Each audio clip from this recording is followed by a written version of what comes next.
The crowd is packed, and the stage is lit with glowing purple lights.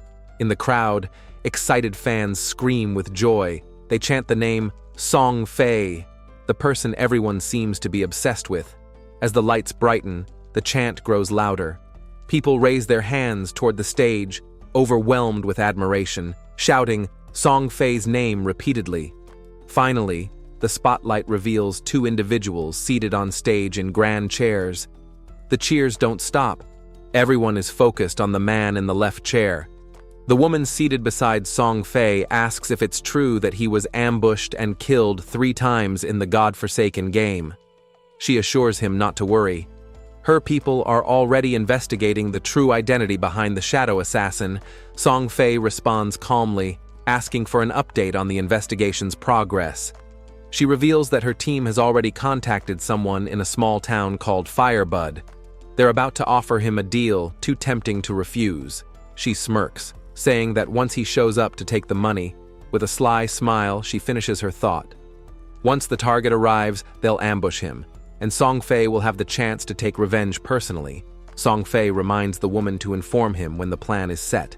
He then shifts the topic, mentioning he heard her company, Dajiang Industries, is already using this method to control players and force them to work for free. She dismisses it, saying the players they've captured are weak and barely offer any lifespan. Then she praises Song Fay, noting that many women willingly give up their lifespans for him, some even ready to die for him. Song Fay sits back confidently, smirking with pride as if to say, "Of course they do." Suddenly someone rushes to the stage from the crowd, shouting at everyone. He warns them not to blindly sell their lifespan to others and asks if they've even seen the official warning that was just released. A man on stage shouts in alarm, revealing to the crowd that if your lifespan hits 0 in the game, you'll die in real life too. He accuses Song Fay directly, calling him out for manipulating his fans. Despite knowing how dangerous lifespan is, Song Fay is still buying it en masse through brainwashing.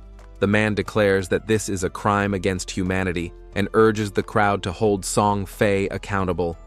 Song Fay leans back. He mutters to himself that someone finally came to cause trouble, just as expected. He calmly gets up and addresses the crowd, introducing himself as Song Fay. He pretends to acknowledge the public concern. He states that while buying lifespan, he used some public resources, which caused inconvenience to others, and offers an insincere apology.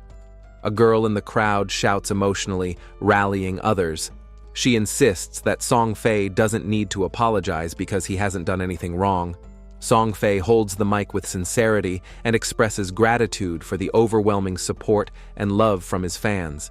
He urges everyone to channel their admiration in a healthy and positive direction. He explains that while the nation is affected by the god-forsaken game, he's been actively cooperating with the authorities and doing his best in-game. He justifies using his personal wealth to buy lifespan in hopes of becoming a role model, a positive influence worth admiring. Tearing up, Song Fay continues his heartfelt speech.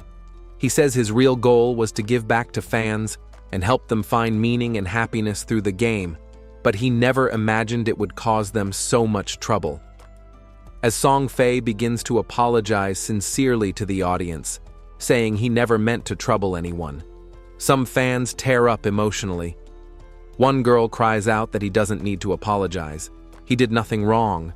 The crowd becomes overwhelmed by emotion. Fans scream out in admiration, calling him gentle and selfless. A heated argument breaks out.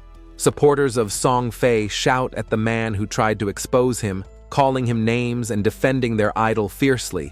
They insist they volunteered to help Song Fay and accuse the critic of being disrespectful. Another fan screams passionately, warning others not to believe the false rumors and outside propaganda.